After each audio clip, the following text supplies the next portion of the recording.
Ribbit, ribbit, ribbit. Well, friends, today we have a special story about our two friends, Frog and Toad, and how they met each other and how they became the best of friends. And Frog and Toad are friends. Springtime. Frog ran up the path to Toad's house. He knocked on the front door. There was no answer. "Toad! Toad!" shouted Frog. "Wake up! It is spring!" "Blah!" said a voice from inside the house. "Toad! Toad!" cried Frog. "The sun is shining! The snow is melting! Wake up!" "I am not here," said the voice from inside.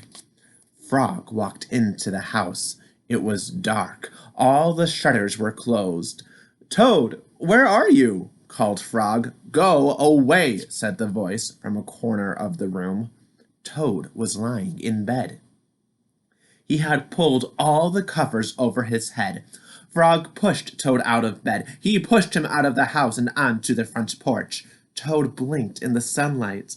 "Help!" cried Toad. "I cannot see anything." "Don't be silly," said Frog. "What you see is the clear, warm lights of April, and it means that we can begin a whole new year together." "Toad, think of it," said Frog. "We will skip through the meadows and run through the woods and swim in the river, and in the evenings we will sit right here on this front porch and count the stars." "You can count them, Frog," said Toad. "I will be too tired. I am going back to bed." Toad went back into the house. He got into the bed and pulled the covers over his head.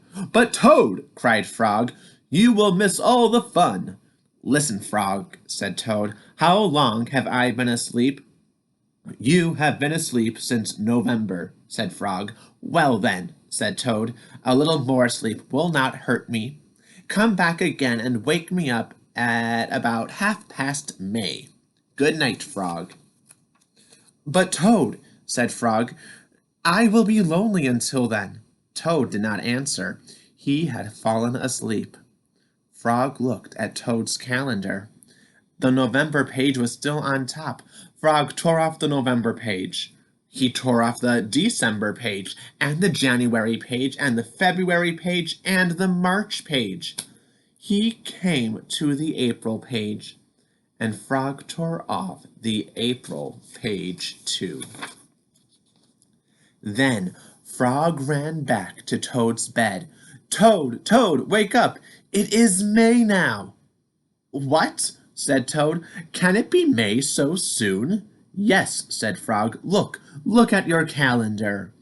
Toad looked at the calendar. The May page was on top.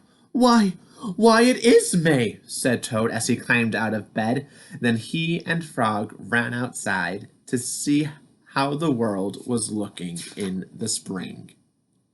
The end. What a fun little story of two friends having a great adventure together. Well, friend, that's all the time we have for right now, but you have a wonderful rest of your day, and I will see you soon. Bye-bye.